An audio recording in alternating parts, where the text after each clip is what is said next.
Hallelujah, सबको जय मसीह की। मेरा नाम मुस्कान कपूर है। मैं इंडिया से हरियाणा यमुनानगर से हूँ और पिछले 4 सालों से मैं कनाडा में रह रही हूँ।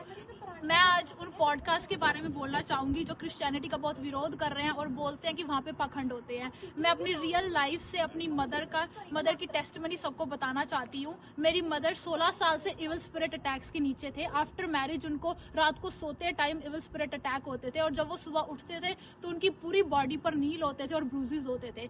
मेरे फादर उनको डॉक्टर के पास लेकर जाते रहे काफी टाइम तक, लेकिन बाद में हमें लोगों ने बोला कि आप इनको अन्य जगहों पर लेकर जाएं। हम पूरे 16 साल तक अपनी मदर को अन्य जगहों पर लेकर जाते रहे। ऐसे ही एक दिन हमें किसी ने बोला कि आप चर्च भी ले जाएं, शायद वहां पर जाके वो ठीक हो जाए, है ना, उन्हें शिफा मिले शायद वहां से। तो हमें लगा कि ये तो धर्म परिवर्तन करते हैं जो आज लोग बोलते हैं। पर मेरे फादर ने बोला कि जब इतनी जगह जाकर देख लिया तो एक बार चर्च ही सही। जो चीज 16 सालों में नहीं हुई वो चर्च में एक बार जाते ही हो गई। मेरी मदर 16 साल में पहली बार रात को सही से सोए, चैन से सोए, और उनको जब वो सुबह उठे तो उनको कोई बॉडी पर ब्रूजेस नहीं थे। मैं आप लोगों को यही बोलना चाहूंगी कि आप बोलने से पहले आप एक बार सोचें कि आप बोल क्या रहे हैं और थोड़ा कॉमन सेंस लगाएं। आपके पॉडकास्ट देखकर हमें इतना तो पता चल गया कि आप लोग बहुत समझदार हैं, तो थोड़ी समझदारी और दिखाएं और डिटेल्स में जाकर देखें। आप लोग बोलते हैं कि आपको पैसे मिले हैं।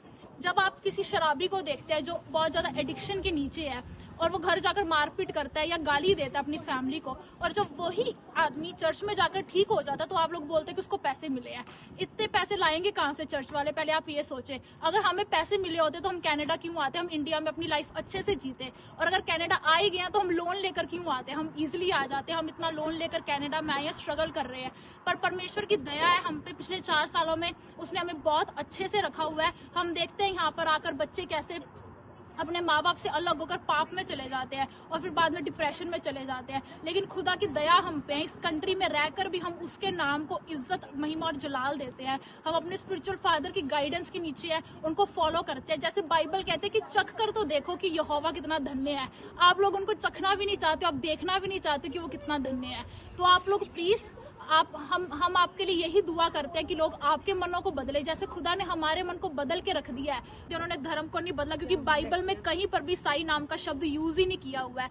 उन्होंने धर्म को नहीं, वो धार्मिकता को बनाने आए थे। अपना इकलौता पुत्र उस क्रूस पर दे दिया कि हमारी शर्मिंदगी, हमारे पाप उठाए जा सके। हम आप लोगों के लिए दुआ करते हैं और हम यही कहते हैं कि ਅਸੀਂ ਤਾਂ ਯਸੂ ਦੇ ਬੰਦੇ ਹਾਂ, ਅਸੀਂ ਨਫ਼ਰਤ ਦੇ ਬਦਲੇ ਵੀ ਤੁਹਾਨੂੰ ਪਿਆਰ ਹੀ ਕਰਾਂਗੇ। ਤੁਸੀਂ ਸਾਡਾ ਜਿੰਨਾ ਮਰਜ਼ੀ ਵਿਰੋਧ ਕਰ ਲਓ, ਅਸੀਂ ਅੜੇ ਤੇ ਖੜੇ ਹੋਏ ਆ। ਜੈ ਮਸੀਹ ਕੀ।